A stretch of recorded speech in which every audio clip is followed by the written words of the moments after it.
Welcome guys. இன்றைக்கி நம்ம த Hindu news பேப்பரில் இருந்து ஒரு ஹெட்லைனை படிச்சுட்டு அதிலிருந்து 2 இன்ஃபர்மேஷன் நம்ம கேதர் பண்ண போகிறோம். இந்த சென்டென்ஸ் நான் வாசிக்கிறேன். Heat wave temperatures to cool down gradually in North India over the next 2 to 3 days, says IMD. IMD என்ன சொல்கிறாங்க? ஐஎம்டினா இந்தியன் மெட்ரோலஜிக்கல் டிபார்ட்மெண்ட். அது பார்த்திங்கன்னா டெல்லியில் இருக்குது. அது எஸ்டாப்ளிஷ் பண்ணப்பட்ட ஆண்டு 1875. ஸோ அவங்க என்ன சொல்கிறாங்க அப்படின்னா, இந்தியாவில் தற்போது நிலவக்கூடிய ஹீட் டெம்பரேச்சர், அனல் காற்று அப்படின்றது, ஹீட் டெம்பரேச்சர் அப்படின்றது அனல் காற்று.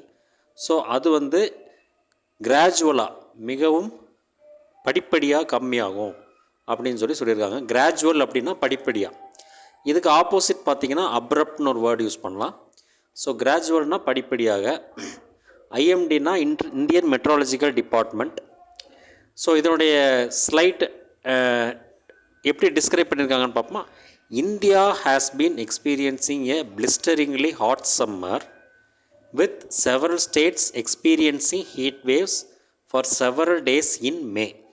இதில் blisteringly அப்படின்னா having a temperature higher than what is comfortable, அதாவது தாங்கக்கூடிய நிலைமையிலேருந்து தாங்க முடியாத நிலைமைக்கு போகிற heat conditions called as blisteringly.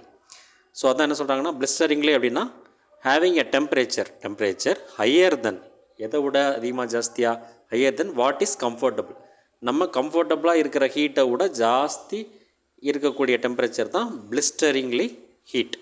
பிளிஸ்டரிங்லி hot summer. So இந்த வீடியோ மூலமாக நீங்கள் 2 வார்த்தைகள் கற்றுக்கிட்டீங்க.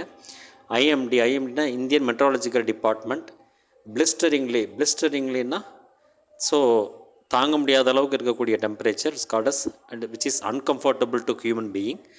அப்புறம் பார்த்திங்கன்னா கிராஜுவல்னால் படிப்படியாக, அப்ரப்ட்னா உடனே சடனாக நடக்கூடியது அப்ரப்ட்.